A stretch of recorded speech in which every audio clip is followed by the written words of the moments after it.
Hey friends, let me quickly show you what the plan is here. So I planned out or mapped out these two routes. The idea is that I would travel for 6 months. The orange line would be the first 3 months, and then the green line would be the next 3 months, the last 3 months. So I left Shanghai 2 weeks ago and I went to Mulihong. From Mulihong in Anhui province, I went to Wuyuan County, which is in Jiangxi province. And from Jiangxi province, I did a one-night stop in Zhejiang. And from there, I drove to Wuhan. That's where I was in the last video. And then currently, I am in Chongqing, which is another couple of hours drive from Wuhan. The plan is to get to Chengdu as soon as possible because this is where I get to start interviewing people and introduce you to all of these people that I find so fascinating and inspiring. But it's quite difficult right now because COVID cases are popping up here and there. Currently, Chengdu is in lockdown, so I cannot enter Chengdu. I cannot even get close to the city center. So I don't know what to do next, so I just wait. Currently in Chongqing, I'm gonna be here for a couple of more days and then see what the plan is.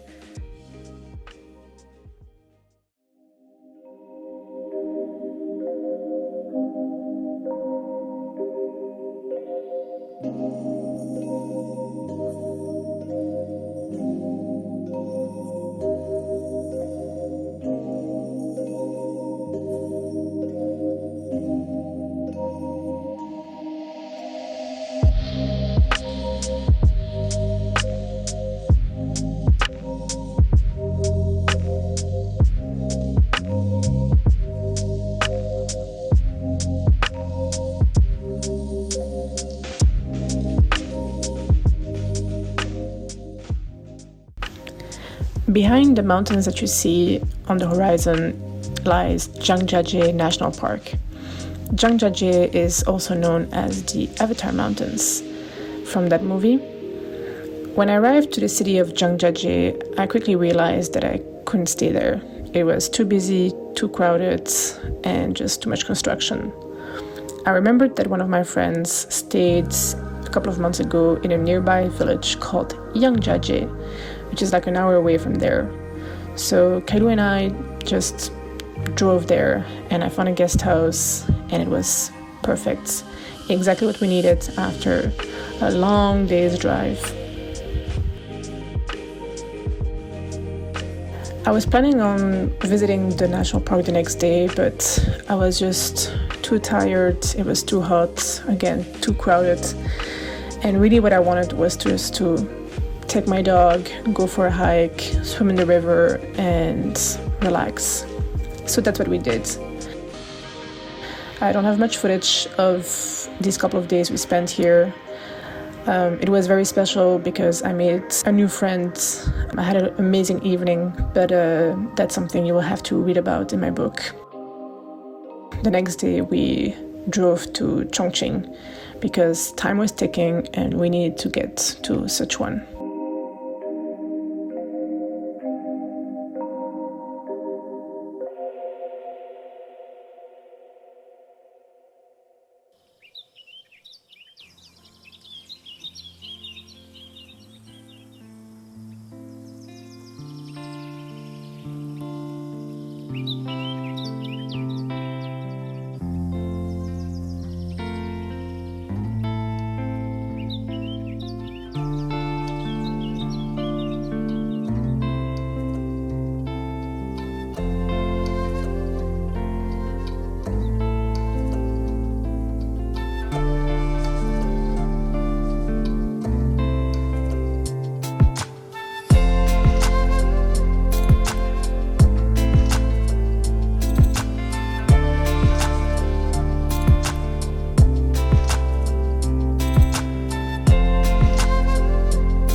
Chongqing for now 4 days. I'm slowing down because there's a new outbreak here in China. There are quite some cases in Chengdu, which is the capital of Sichuan, the province I'm nearby to. So I'm staying put to see if it's safe for me to continue. Obviously, I won't be going to Chengdu, to the capital. I will be going around, staying in nature. But so yes, so it means that I have to stay flexible when it comes to the trip and the interviews. Some interviews that were supposed to happen in the capital in Chengdu have already been postponed to November because I'll be nearby this region again in November, but the south side. So yes, I'm good. I'm just trying to move one day at a time, stay, like I said, flexible, and yeah, I'm really loving my time in Chongqing. It's a really great city. It's a city of mountains. I'm in the mountains actually staying. It's really beautiful. I'll share some footage. But yes, so last week now, I've been on the road 10 days now. Yeah, get my mail. 10 days now I've been on the road. And it's been good. I mean, like, there are definitely days where I think, what am I doing? But then those days follow each other. Then there are other days where I think, like, where everything makes sense.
There is a famous Zen story about a humble farmer whose horse broke out of the enclosure one day and ran away.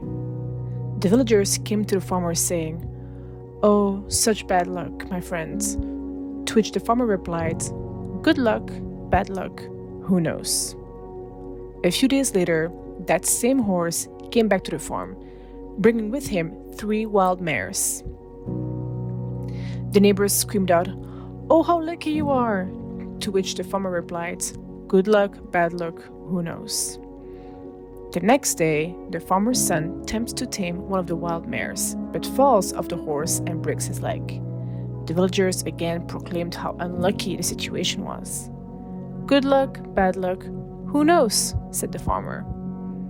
A week later, army officials passed by the village to recruit the young men to go to war. But when they got to the farmer's house and saw the boy with the broken leg, they said he would be useless at war, and therefore he got to stay with his family at the farm. The story's morale shows us that we don't know when a situation is good or bad, and it's a good reminder to cultivate a sense of equanimity in our lives. In other words, to experience life with a sense of calm or even temper. I think often of the story when things don't go as planned. It reminds me that certain things are out of my control and that more often than not, things are working out for me. and not against me. The story of how I met Dai Yu is a prime example of that.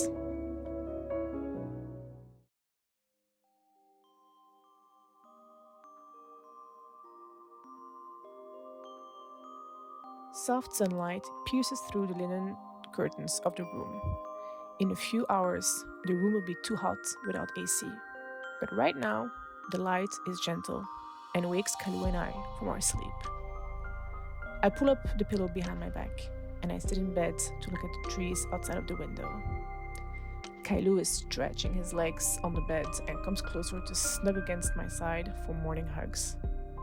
Shanghai is only 2 weeks away, but already it feels like I'm living a different life. The noise has left my ears to hear silence and the wind blowing through the bamboo forests. The open horizons show me that space exists, space to breathe, space to sit still and come back to myself. There's a lightness and detachment that I haven't felt for a long time. Today we leave Chongqing and head to Sichuan, the neighboring province. It's only a few hours away, but my aim is to drive straight to the mountains of Segunyang, which will add an extra 3 to 4 hours to our day. I slide out of bed, wash my face, shovel in my shoes, and take KAILU out for his morning walk.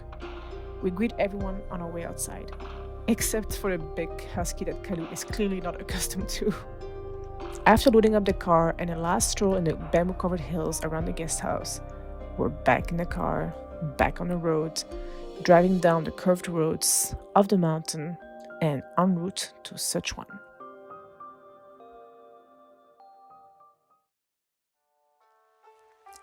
Our current estimated time of arrival at the local village of Segunyang is 4 p.m.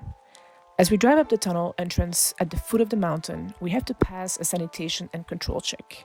Segunyang belongs to an ethnic minority and they're highly protective of tourism. A police officer signals me to pull over on the right-hand side of the tunnel entrance. I put on my mask, I lower my window.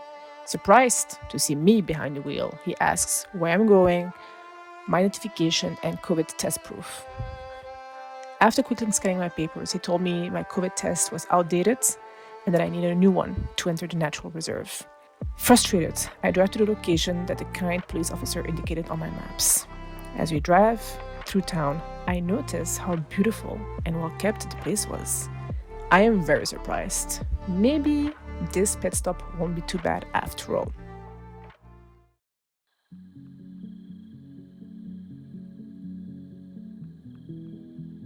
Early rise today because the mountains are calling and we need to stop by the hospital to pick up our test results. Well, my test results. I would love to have a coffee for on the way. So I found a coffee shop that opens early and it shows a peculiar beverage, a matcha coffee. For obvious reasons, I have to go and try it. The coffee shop is called Infinity Cafe, and Dai Yu just started opening up the shop as we arrived. I ordered my beverage and sit outside in the sun. He prepared himself a coffee as well, lights up a cigarette, and we start talking about the cafe and our jobs. When he hears I work in sustainability, he goes on for 30 to 40 minutes. Just a complete monologue, talking about how sustainability is misunderstood today and that the root of the problem is much deeper than the mere use of plastic, and how he understands sustainability in his industry and how it affects the soil here in China and so forth. I cannot believe my ears. This is a full-blown changemaker right here in front of my eyes. How lucky. My Chinese is good, but I gather a lot of the meaning through body language and context. And since I will be on the road today, I won't have much time to write down the ideas. After I ask for his number, I'll be back in a few days. I would love to interview you for my project, but I don't have time today. Can we do it then? He's a bit surprised and shy, but he says yes. As I'm leaving Duzhenyan for the mountains, I am already excited to come back and spend more time with him. I just cannot believe my luck. Back to where we were just 18 hours ago, at the large tunnel entrance of Segunyang National Park. The drive up to one of the towns is around 2 to 3 hours through the mountain range. The sights are magnificent. The hills are painted with different shades of green, dark green, bright grass-like green, and at some point the road curves at almost the same altitude, which looks like a highway in the air as trucks and cars drive horizontally to the ground. I was speeding up the mountains, so keen to get there, that I forgot to take something into consideration: the change in altitude. In just a few hours, I was soaring up 2,000 meters above sea level, and I started to feel lightheaded and nauseous. I thought I was going to faint at some point when I saw a small, colorful tent up ahead with smoke escaping from the back. Barbecue, a food stall. What a relief! I parked my car and I put KAILU on a leash as we were on the edge of the mountain and cars are driving fast past us. As I approach the food stand, I see 3 Tibetan women barbecuing some meat, bread, tofu over the grill. One of the younger women is taking a nap on a piece of cardboard, while the other one is prepping the food that the elder woman is preparing over the fire. I order a small flatbread, 2 tofu skewers, and a veggie, and the only veggie they have, potatoes. My head is still dizzy, and I sit down in one of the plastic chairs. 2 more trucks pull over at our little island on the side of the road and put in their order. As I try to pay for the food by scanning the QR code, I realize I have no data up here. Small moment of panic, I have no cash either. That's when the motorcycle guy comes up and offers to pay for my food, invites me even to sit at his table. We strike up a conversation. He's wondering why I am going and where I'm from. He tells me that he just came back from the mountains and he's on his way back to Chengdu, where he lives. For 2 weeks, he drove around Sichuan to enjoy the scenery, some alone time, and take a break from his daily life. That's when the Tibetan mama comes over with my order and a small metal plate. Every bite tastes like the best thing I ever had. The grilled tofu on the spiced warm bread is a perfect blend of flavor, texture, and hardiness. Instantly, the dizziness fades away, and I get back to my normal senses. The motor guy and I continue our conversation about our lives, our shared sense of freedom, when we're by ourselves behind the wheel, food, of course, and the lives of the Chinese. It's something I will never fully grasp, since it's so different from what I know. It will always amaze me and feed my sense of wonder. I hope this moment will be etched in my memory forever. Just a couple of wanderers on the side of the road, enjoying an extraordinary view.